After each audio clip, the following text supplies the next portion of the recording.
We're going to jump right back into things here with David Miller. David comes from a teaching background, and in that work found profound correlation between how a student's diet affected their mental clarity in the classroom. From there, he began an independent consulting business driven by a desire to put nutrition back into food.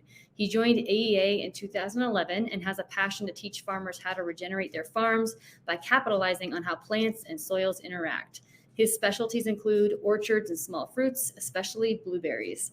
As the leader of the education effort, he directs ongoing education for new and existing consultants. Please welcome David. Thank you, Sarah. Wow, what an exciting time. As I reflect back to 2011 when I started with John, 2009 when I first met John, and I think about all the things that I have been privileged to learn and all the people that I've been blessed to get to know. I really feel very grateful today to be a part of this opportunity and this community, and I'm grateful to be here today. As I was thinking back over this journey of regenerative agriculture, when John and I first met, we didn't use regenerative agriculture as a part of our daily lingo. And it was not until 2011 that we started publicly talking about it. Before that, we were talking about, and I think this really came from the question that John asked himself and that drove John to be where we are today, is how can one plant be healthy while another one right next to it succumbs to disease and isn't able to produce a full crop? As John continued to endeavor to understand how it is that one plant can be healthy and another one sick, he realized that the lingo and the terminology that we were using back in the day, such as sustainable, biological, even organic, they were all somewhat pointing in the right direction, but did not describe accurately the rebuilding of what was broken. And so as I reflect back on that day where we were at the trade show and we had on our backdrop booth leaders in regenerative agriculture, and everybody asked, what is regenerative agriculture? What are you talking about? To today, where a lot of people say regenerative agriculture, but I think there's still that question, and John started this event with some excellent thoughts on what is regenerative agriculture. And I really appreciated the thought of regeneration beyond just agriculture. I think that is so vitally important, and is actually the first part of what I wanted to share as well. When we think about plant health, when we think about what are the core concepts, what are the concepts of regeneration, of regenerative agriculture, which is what I want to be focusing on. I want to start with the idea and just a little bit of description on regeneration by talking, first of all, about degeneration.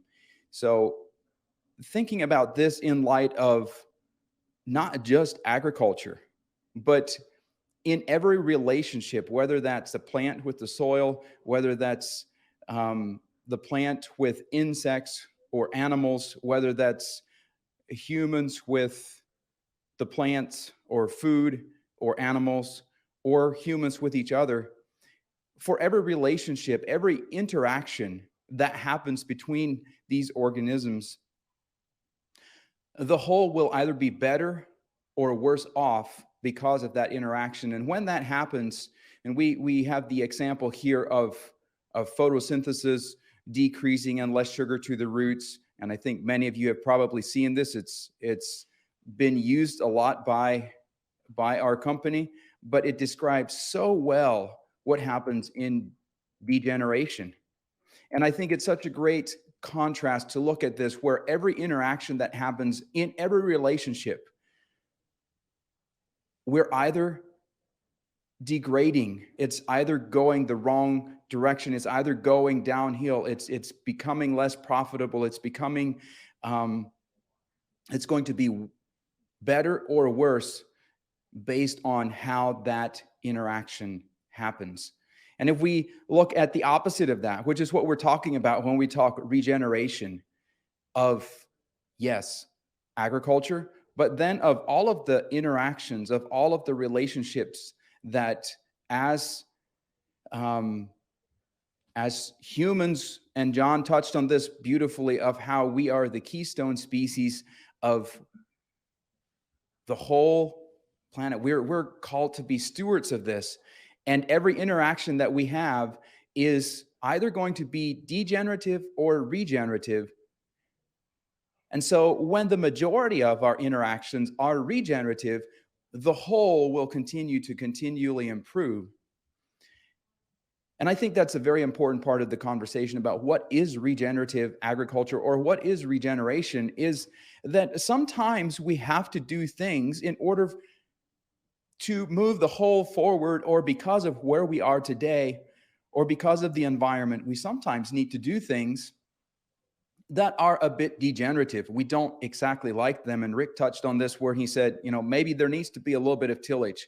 But that's, in a sense, you might think that's degenerative. Or maybe you're a grower that's just starting on this regenerative agriculture path, and you're asking the question, well, I don't want to do anything that would hurt the biology, or anything that would hurt my insect population, or you don't want to do anything regenerative. But because of where you are today, and because of the trajectory that we have been on, it's important that more regenerative things are done than degenerative things. And if that happens, then we're well on our way to regenerative agriculture. And I want to talk today about some of the concepts. We heard today about some of the principles, but I think there's a difference between the principles and the overall concepts. When John started advancing eco agriculture in the first 2 or 3 years, we worked together as a team and coined 20 different core concepts.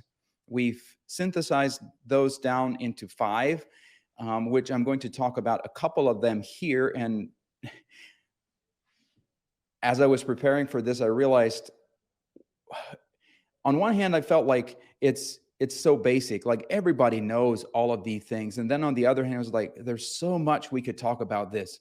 And so this presentation is nothing new, nothing fancy, but simply the basics and the concepts. And if we continue to learn about these concepts and make our decisions based on these concepts, and I believe these concepts could very readily be translated into other relationships, so that we can have regenerative relationships from the grower to the consumer and all the way around, that the circle be completed. So let's look at healthy plants create healthy soil. Healthy plants resist insects and disease. Quality drives yield. Microbial metabolites are a more efficient source of nutrition. And food is the answer for disease. Are farmers the answer for food? That's one I just made up. But I think it's a very good question, and I want to challenge you with that. So let's look at what is soil. Healthy plants create healthy soil, and we can talk for a long time about what defines healthy plants and what defines healthy soil. When we think about healthy plants, we're talking about plants that have sufficient resources to be able to photosynthesize at a capacity or at a level that allows them to feed and support a symbiotic relationship with the biology, and be able to produce a crop without the assistance of pesticides, without being stilted up and supported by pesticides.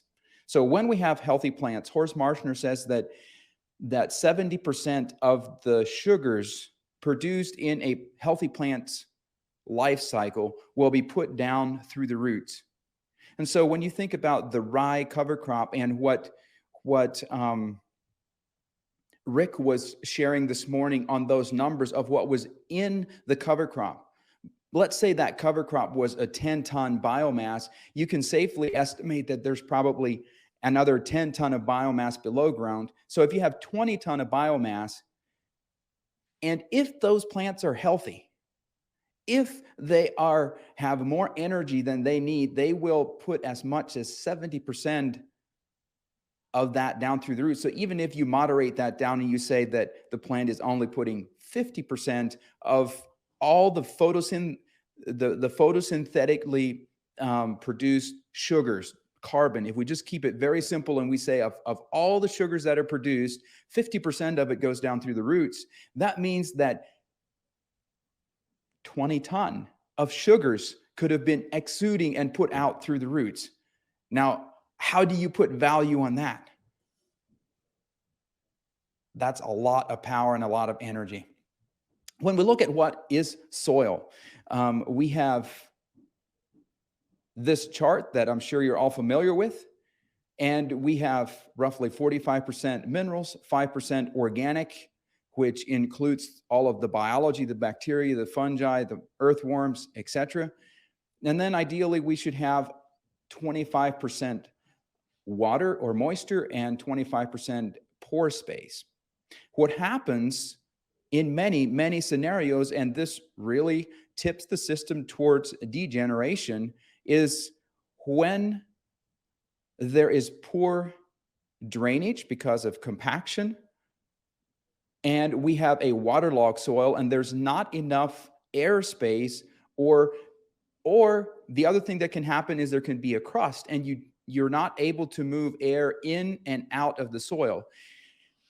78% of the atmospheric gas is nitrogen. So if we want to capitalize on that nitrogen, we need to have a soil that is porous, that has enough pore space that the atmospheric gas can be filtered into the soil and breathed back out of the soil. Literally, it's like breathing. And if the soil's crusted, I mean, it's as close to trying to breathe with your mouth shut when you have infected sinuses and you can't really hardly breathe through your nose. That's in essence what's happening when you have a compacted crust on your soil surface. And it doesn't take a lot to really limit the amount of gas exchange that can be happening. So that's why soil cover is so important, is because it helps to reduce that crusting and or to eliminate it.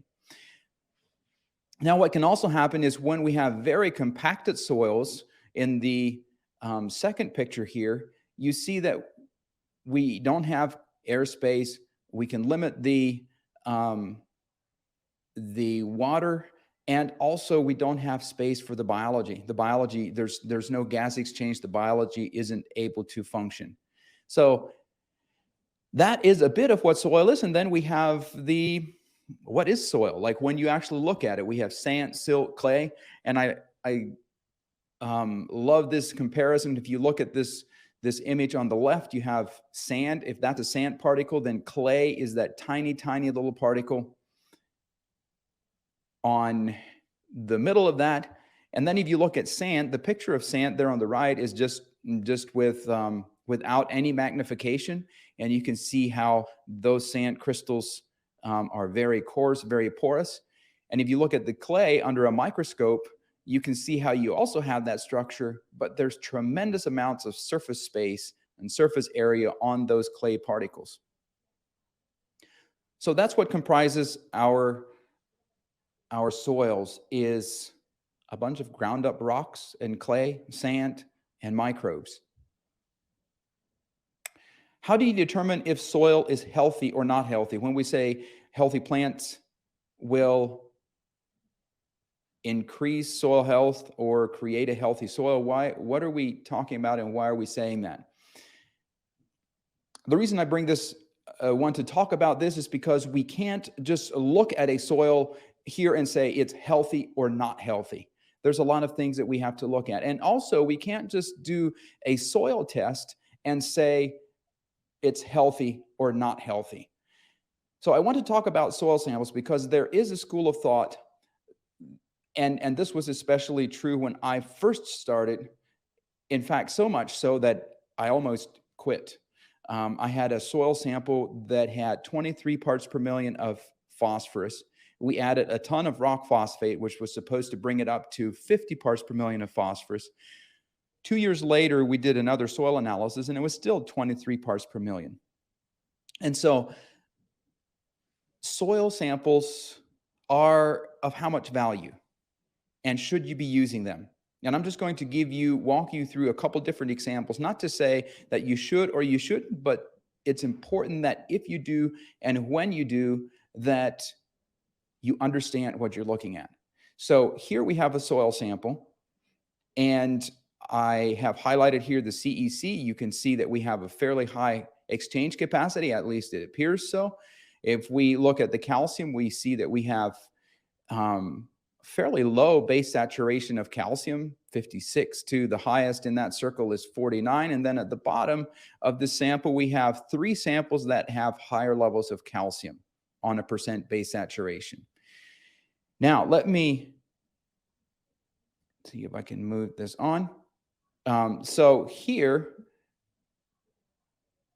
I want to point out to you on this sample, we have 49% base saturation of calcium. So that's indicating we probably need a lot of calcium, right?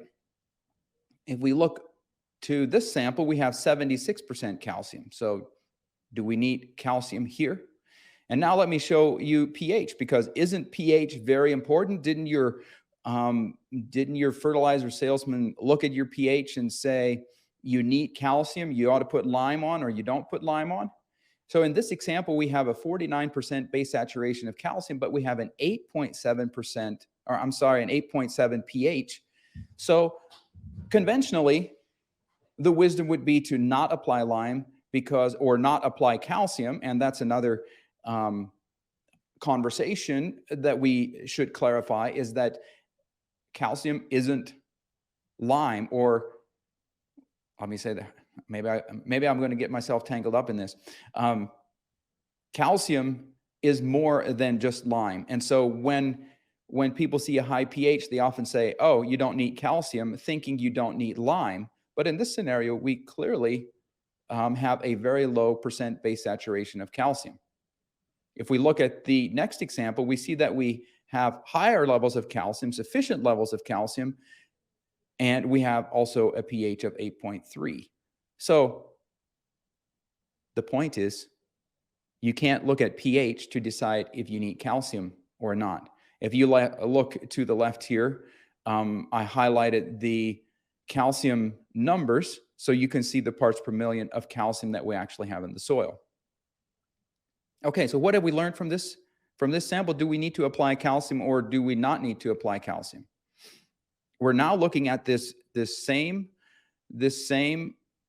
soil, same samples, pulled the same day from the very same bucket, and let's take a look at the calcium. We have 30,000 and 40,000 parts per million of calcium in this soil. Do we have a calcium deficiency? If we look back to this sample, we could say, yeah, we have 49% calcium, so we have a calcium deficiency. We need to add calcium.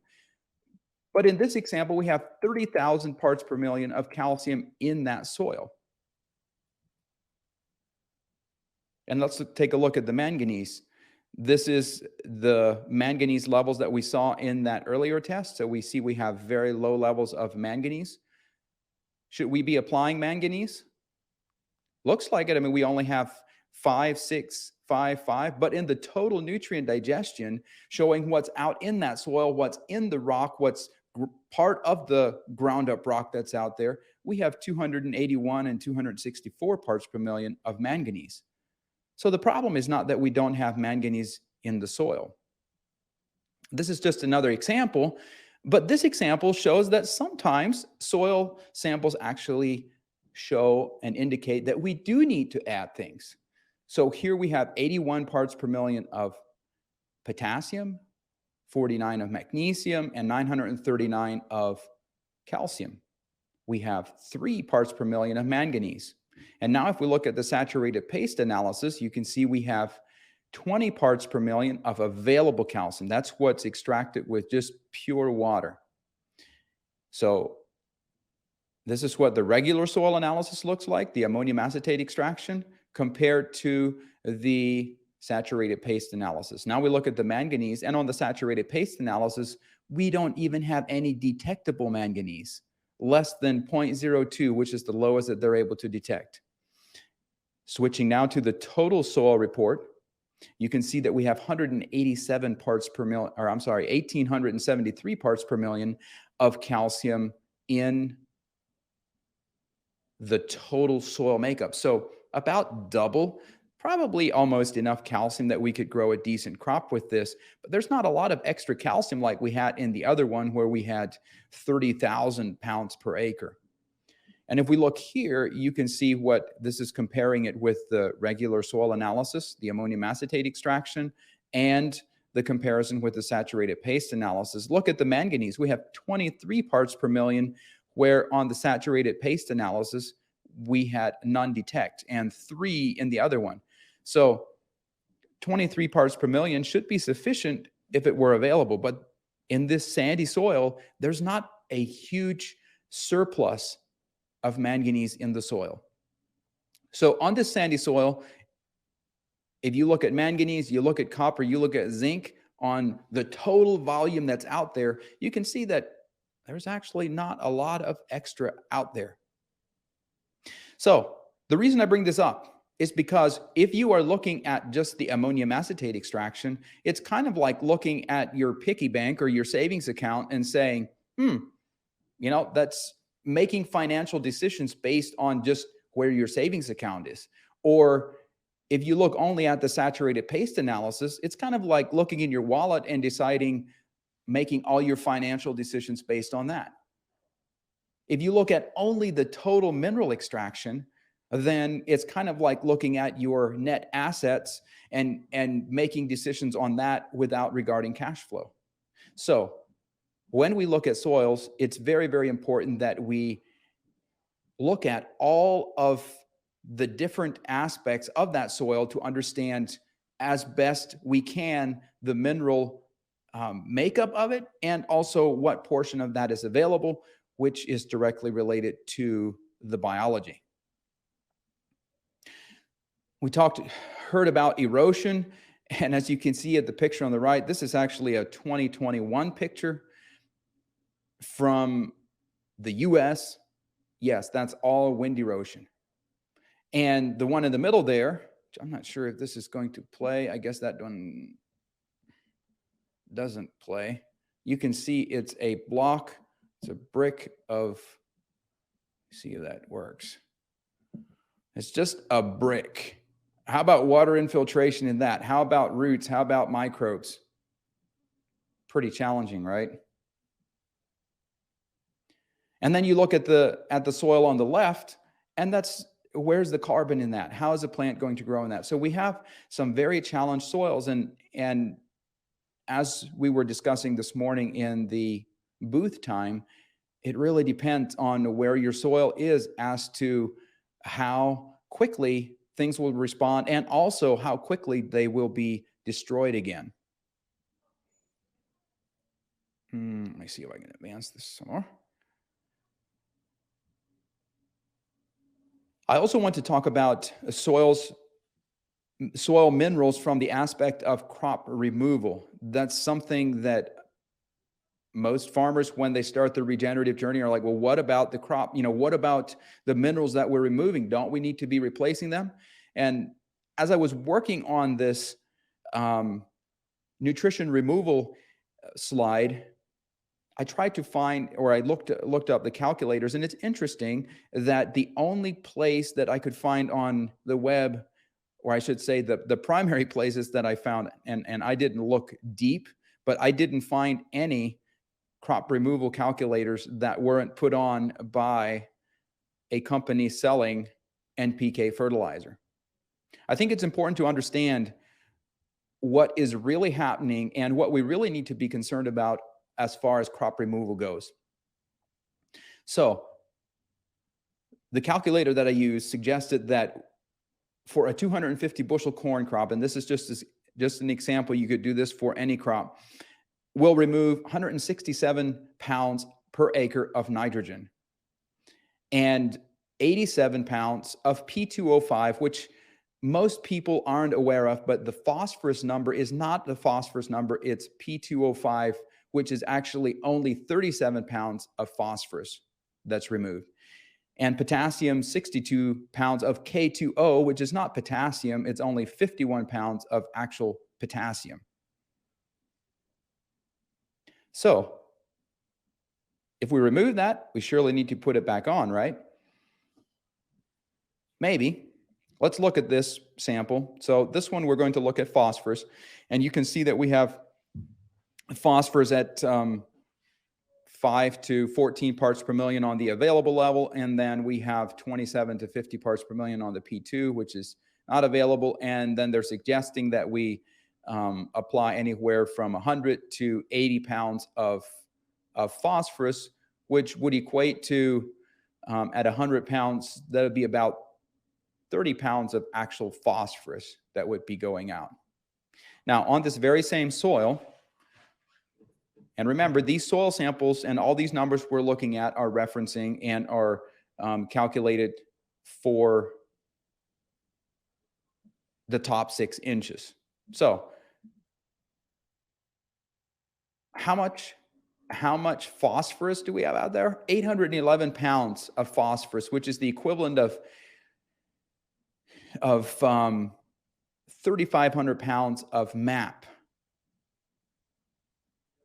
So there's a lot of phosphorus out there in just the top 6 inches. Now, if your soils are biologically active and if you don't have compaction and all of the things are working as they will, once you have this system going, they might not be now. In fact, many growers are farming 4 inches instead of 8 inches, 12 inches, or even as deep as 24 inches, where your roots can go down and can access nutrients much deeper than this. And look at the nitrogen. Who decided that we could sell nitrogen and has been so successful at selling nitrogen? It boggles my mind all the time. This is what I think we need to be concerned about as far as nutrient removal from the soil. And Sarah also probably sufficiently showed this, but in Soils and Men, the Yearbook of Agriculture in 1938, 99,300,000 tons of plant food material or of fertilizer are lost annually from croplands and 37 million tons removed from pasture lands. Phosphorus losses, potassium losses, organic matter losses due to erosion. 3 billion tons of soil from croplands and associated pasture lands of the nation every year, and some 730 million tons of solid matter are carried annually into the Gulf of Mexico. We saw Sarah's graph, and we think that's 1938, but things have maybe gotten a little bit better, maybe just a little bit better, but we are nowhere close to solving this problem. Nowhere close. 1935, and you remember the picture I showed you of 2022? As I was looking at some of this and how much have we done, how much have we gained, I found this information. In 1980s, the conservation tillage practices really reduced the erosion to achieve soil erosion close to the rates to T values. How many of you have heard of T values?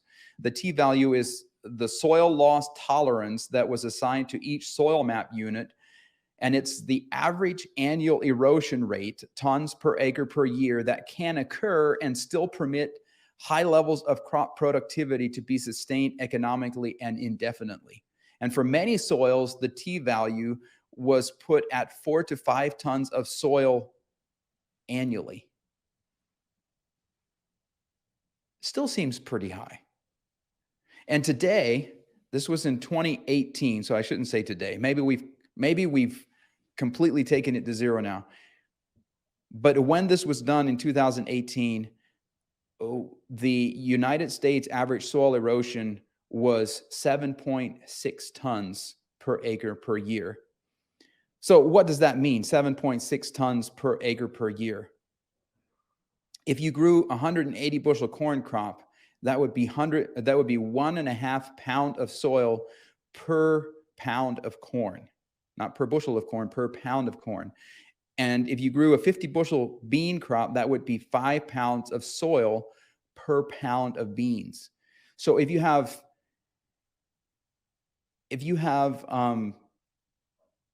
just imagine a semi truck full of beans and you have the equivalent weight in soil, you'd have 5 truckloads the equivalent weight in soil. And why don't we just dump that in the rivers?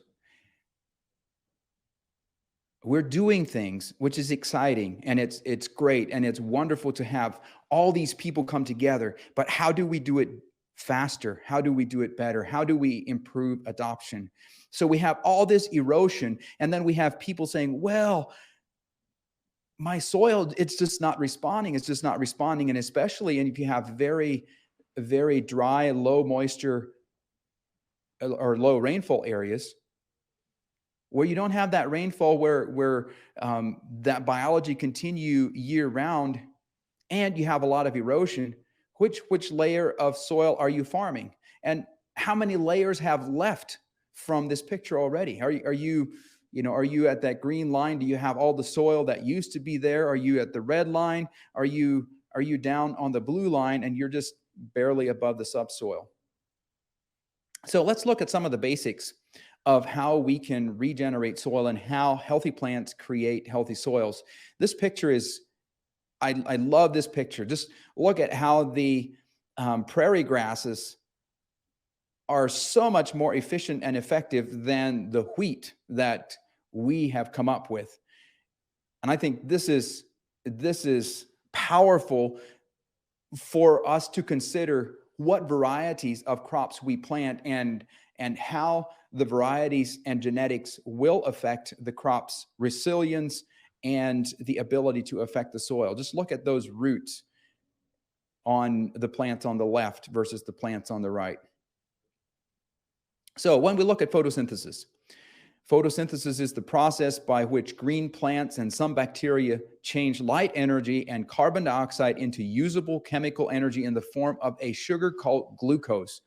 Wonderful, beautiful reaction that we are all indebted to. If we look at this leaf, we can see that within the leaf, we have various cell structures. We have the chloroplast, and within the chloroplast, we have all the machinery that's needed to convert the photonic energy of the sun, the carbon dioxide from the soil, and the H2O that comes up through the plant into glucose. And we receive, as a byproduct of that, a very essential compound called oxygen. And if you don't believe that's important, just hold your nose for 2.5 minutes, and it will become quite evident that we are very, very grateful for this process of photosynthesis. And so is the plant, because this is what enables the plant to then produce the energy and store the energy for humans and for animals to thrive on. So if we look at this on the left side, we can see the light cycle. This light cycle will create the ATP and the NADP, which is then used by the Calvin cycle. And the Calvin cycle, I'm not going to go into the details and bore you, but the Calvin cycle takes those compounds and CO2 and puts them together. And it will take 6 cycles of that Calvin cycle in order to create 1 molecule of sugar.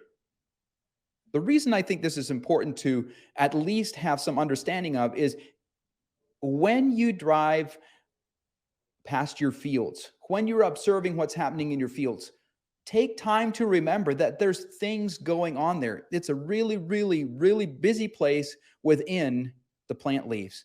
Carbon dioxide comes from the soil and is absorbed by the stomata. So think about stomata regulation. When's the last time you walked through your cornfield and you've wondered if all of the stomata are opening and closing at the appropriate time? Do they have all the signals they need? Do they have all the tools they need? Are the stomata opening and closing at the right time so that you're absorbing as much CO2 as possible so that you're not transpiring when you shouldn't be, and the plant is able to photosynthesize at its maximum capacity. Carbon dioxide, where do we get that? From the soil. So we need to have organic matter in order for carbon dioxide to be released. That's where it's coming from. It can happen, and it will happen when bacteria and fungi feed on that organic matter, and then also tillage can release carbon dioxide by oxidizing some of the carbon. And that is a big problem, especially when there's no plants there to absorb the carbon dioxide and it's released up into the atmosphere. When there's plants there, you have receptors to absorb all of that CO2, as in think a cornfield, or even think when you're hoeing or tilling a vegetable crop. If you have plants there that can absorb the CO2, you're now taking that CO2 and you're putting it back into the soil, and that cycle is not necessarily degenerative. It becomes, or not as degenerative, maybe I should say, but when you don't have any plants there, that's when it becomes a big problem. Water uptake. We need organic matter to store that water. We need fungi to bring the water in, or to help bring water in. And we need active root growth. We need to have sufficient levels of manganese for water hydrolysis within the photosynthetic process. And of course, we need to have sunshine. We can only do something about that in the sense of being willing to move. But when we're thinking about photosynthesis and maximizing the photosynthetic capacity of our plants, we need to be thinking about all of these things: carbon dioxide and how it gets into the plant, water and how it gets into the plant, and then the nutrients to build the photosynthetic machinery within the leaf, as well as all the nutrients that we need to further grow the plant and develop cells, fruits, etc. So this is what the product looks like. If you look at it from a molecular form, looks very complex, complicated, and I like to talk about it in the sense of chains, and we'll look at that in just a little bit. I do want to point out how when we look at all of the erosion, when we look at all of these things that we just went through about soil being degraded, plants are the fastest way to rebuild that soil. Plants that are photosynthesizing well and have a functioning symbiotic relationship with biology. When you look at these pictures, the two on the left here are just, there's a strong symbiotic relationship, as you can see how the soil aggregation is connected right to the roots. If you look at the picture on the right where there's no biology, well, we're not changing the soil structure. That is definitely soil that's not being regenerated. Okay, let's look at healthy plants resist insects and diseases. We'll take a peek into protein synthesis versus proteolysis, active versus passive resistance, plant insect communication, and the plant health pyramid. So when we say protein synthesis, we're talking about the plant taking the glucose molecule that we just talked about and putting it together into a protein. And the plant is always either synthesizing protein, building protein, or breaking protein apart and using that protein for its own energy, which is called proteolysis. So I'm going to show you this quick little video. Hopefully it plays. And what this is how chains are made. And we can all kind of, for some reason, well, I guess because we've not been in the factory of the plant leaf, so it's easy for us to visualize when we look at something mechanical like this and realize how all of these pieces and parts, every joint, every piece of material that comes in needs to be the right size, the right thickness, the right shape. Every moving piece, every moving part needs to be functioning in sync. I mean, what if you made one pass where there was no rod inserted just because we ran out of that material? Or what if one of the roller arms didn't function? We'd have a missing link in the chain, and the chain would not function. So as you look at this, as you watch this machine working and building chains, you can you can, at least I have some respect for all the moving pieces and parts that need to be in synchrony perfectly to make this work. And that's how these chains are built. What about the plant? Have you ever thought about your plant being a sugar factory or a chain factory? And what if those are glucose chains? What all needs to happen, and what all is happening within the plant? So when we look at these thousands of acres of cropland, millions of acres of cropland, every leaf within that leaf has this kind of interaction going on, only way more complex and probably way faster.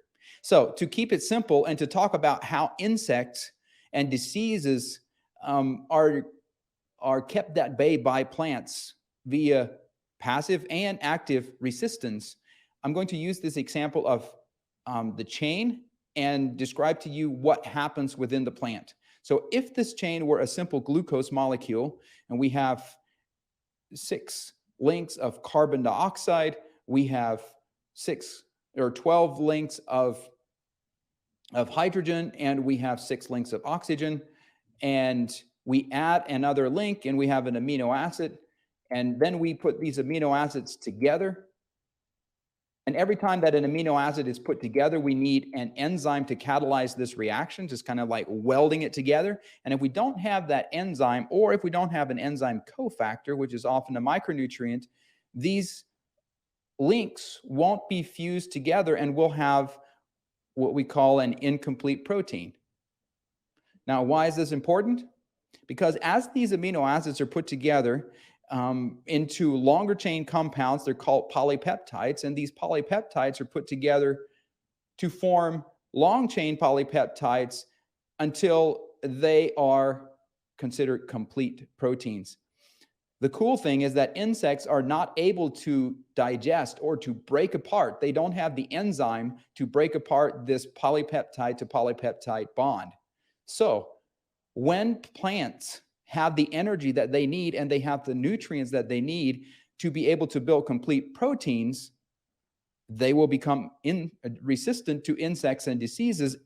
And if they get far enough up on this level of plant health, they will actually be able to synthesize compounds that will repel. You've probably heard of essential oils and neem oil. Those are all compounds built by plants that will actually deter insects. So that's the one way that insects are, or that plants are able to be resistant to insects. Now, when the plants are not in protein synthesis, they're in proteolysis. They're breaking those links, and they're utilizing that energy for something that's more important than what that protein was originally used for. So it might look like something like this. And insects are able to digest this. Insects are able to digest free nitrogen compounds and also incomplete proteins and amino acids. When the inside of plants looks like that, and there's incomplete proteins, there's free nitrates, then that's where this becomes important. Now, this is a tomato leaf magnified at 4,000x. So we're seeing very fine hair that are growing underneath the leaf. These are photon receptors, and they're vibrating at a high frequency. And these antennae are one of the mechanisms that the plant is able to communicate with its environment. Now we look at the insect. I assume many of you have seen insect with antennae. And what are they for? Well, that is the magnification of that antenna. And so these antennae are what the plant sends signals to the insect that I'm not fit for human consumption. As William Albrecht said, insects are nature's garbage collectors and diseases are her cleanup crew. But when insects or when plants are healthy, when they have complete proteins, they will be giving off a different frequency. And I don't know if you've ever tried talking to somebody on a two-way radio and you were on a different channel than they were. That's exactly what happens with plants. When your plants have complete proteins, then they will they will give off a different frequency that insects aren't able to detect. And so when you think of corn earworms, for example, well, what happened? How do the corn earworms get there? There's a moth flying, and the moth is determining and is looking for a food source that would be good for the next generation. And if the corn plants have complete proteins, don't have these free nitrates and incomplete proteins, then the moth won't detect your cornfield. And this is something that we have experienced time and time again, where there was an outbreak and then an application of enzyme cofactors or whatever was missing in the plant was supplied, and the insects went away. Insects died. See, they can't break that peptide to peptide bond. So you take the food source away and they either die or leave. I want to talk just a little bit about the core concept of quality drives yield. And yield is what? So many times we talk about yield in bushels and bins, and we forget about what yield really is. And I would just challenge all of you who are growing food, think about yield and what it means to you and what it means to profitability. I want to talk just a bit about yield potential versus increasing yield and critical points of influence, which we will just very briefly touch on. So bins and bushels doesn't always equal profit. This is a cherry grower that I worked with, and he had enough yield.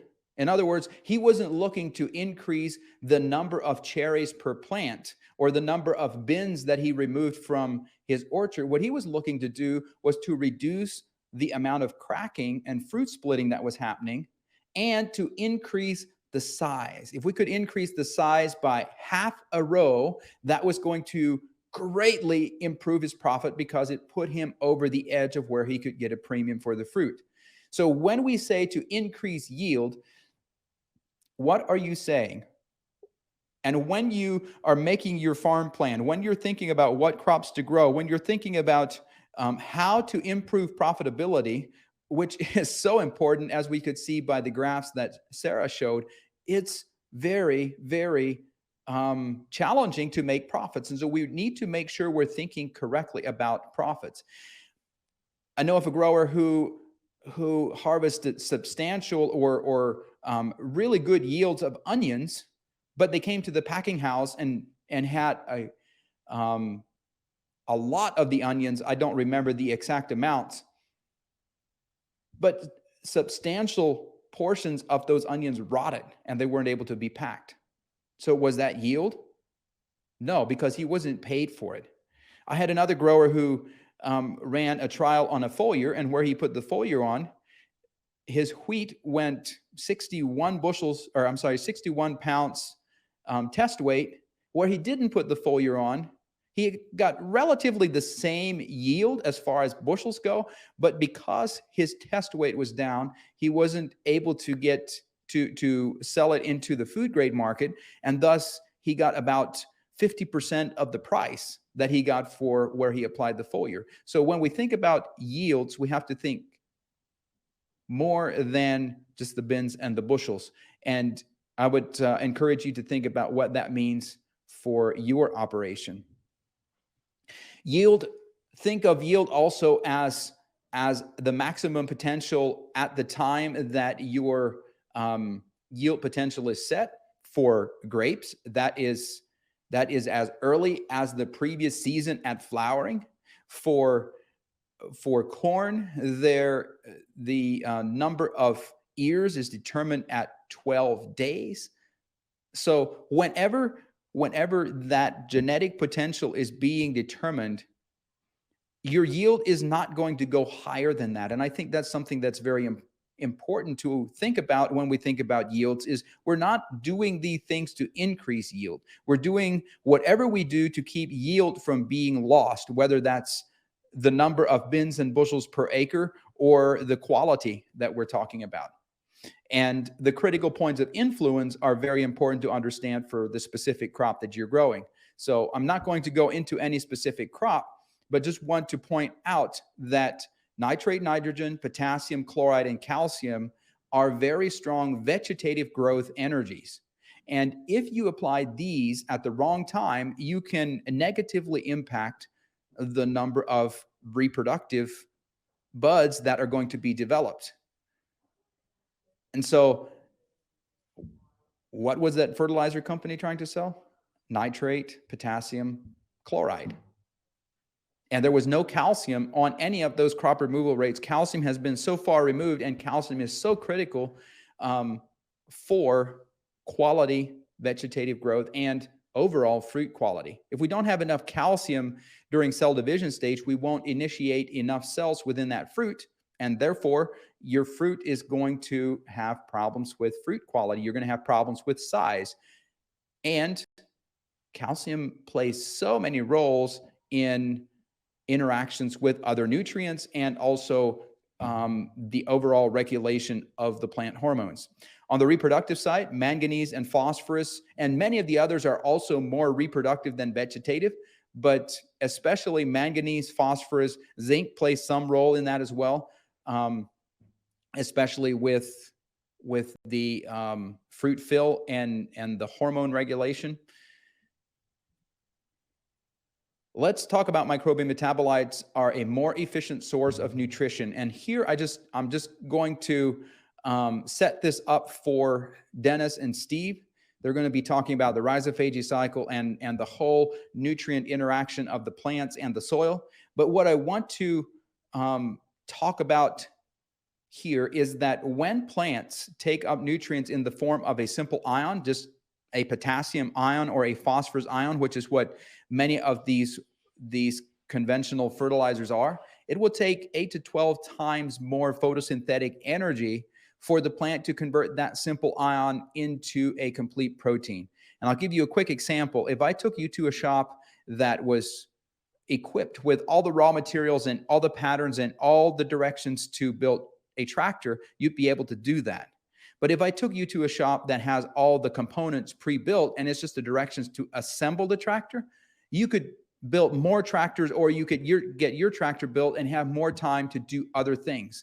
So in the same way, when the plant is able to utilize nutrients in the form of microbial metabolites or minerals that have already been through the process of microbes, then the plant has more energy to put into plant secondary metabolites, into defending itself against insects and diseases, and also storing energy for times when there might be stress. Like, let's say the sun doesn't shine for a while.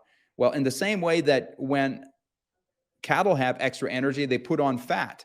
And if you have a nice fat cow and it goes through some stress, probably not a big deal. But if you don't have that stored energy, then it's going to be a problem.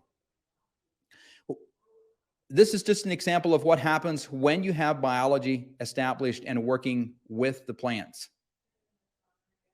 It is so important that we have this nutrient availability in the form of microbial metabolites. The only difference here is biology versus no biology. And I'm going to end here with the concept that talks about food as medicine. I believe, at least for myself, that is the whole reason why regenerative agriculture is important. And so if food is the answer for diseases, are farmers the answer for food? And I think, yes, absolutely. But I think many people are challenged with the challenges of producing food. To have a full-time job and then to produce food, that's a big challenge. And I really appreciate how John started us off this morning by talking about how the whole supply chain needs to be thinking about the cost of growing food as medicine. Because if we have food as medicine and our medical bills go down and we're able to function better as a nation, as a people, because we're able to think, because we actually feel good. And I wonder how true it is that just like plants, we don't really know what it looks like when plants are performing at their genetic capacity. I think many of us would be astounded when we have food that really, truly is as medicine every day. And I hope that's where we can go. It's a real challenge, and I believe this is important that we can connect this. Now, I don't know why these farmers are garbed up, why they are, but it's interesting that they need to be garbed up to do whatever they're doing to produce this, to feed this. And these people don't need masks. Why is it that we don't need masks for this part of that plant that we just looked at? So I think it's important that we connect the two. It's there's a dissonance that happens with the grower, and it's very easy for that to happen. It's very challenging to take that dissonance away. And when you see this, when you think about it in this light, you have to do something. So for where we've been, where we're going, I think it's important that we remember that in school of nature, man was always be the pupil. He can never be the teacher. We can't teach nature, but we can learn from it. We need to remember that diversity is crucial. We got to keep living plants on the soil. If we destroy nature, it will destroy us. There is abundance of life if we're willing to share, care, and participate. And we are a part of this whole system. And we're given a greater ability to build and destroy than any other part of this system. So, a couple quick thoughts on how you can start. Think about where is the next stage of crop development that you're looking at. What's your biggest limiting factor? And what will give you the best return on investment to achieve your long-term goals? Know what tools you have. Use them. And the biggest one is you. Get boots in the field. Get out there. Think about the plant, of what it's actually doing for you, and make it safe to take your family there. With that, I'm going to play this video that I found such a delight myself. I hope you enjoyed this journey deep inside a plant to watch how photosynthesis and protein synthesis happens.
Here we go into a chloroplast.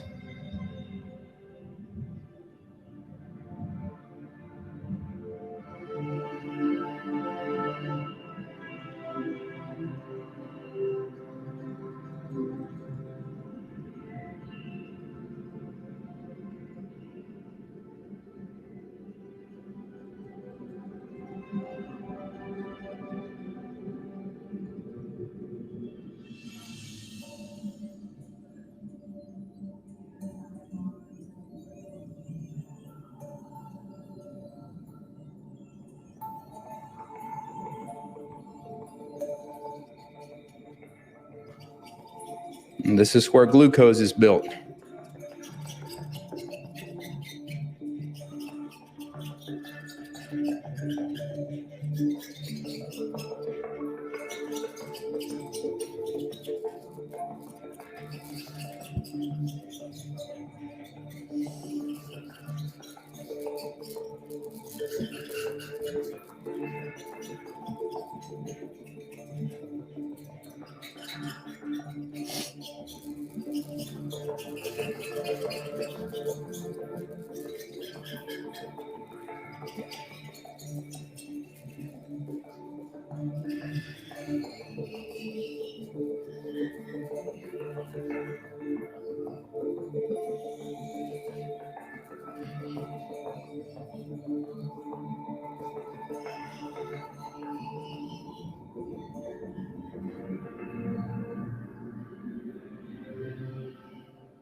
Thank you. I'm open for, well, I don't know. Where are we on time? I don't know. Is there time for questions or not? If there is, take a couple questions. If not, I'm happy to wait until the We're a little over time. I have one that I think might be very quick, so we can catch up on time. As we look to apply organic or biological products, many products state they can be applied with fertilizer and or herbicides for convenience. Is there any data to back this that you know of? No, I don't know of data that there is. I would just say that I don't like poison on my food. Fair. And, it's, we have people that do it, and it's better than not applying any, but it's definitely best if you can apply them separately. Awesome. Thank you. Well, thank you again. This was an excellent look at how we should look at our soils, think about things like yield and profitability, and what all this information means to the operations of farmers in our audience. So thank you for sharing that today, David.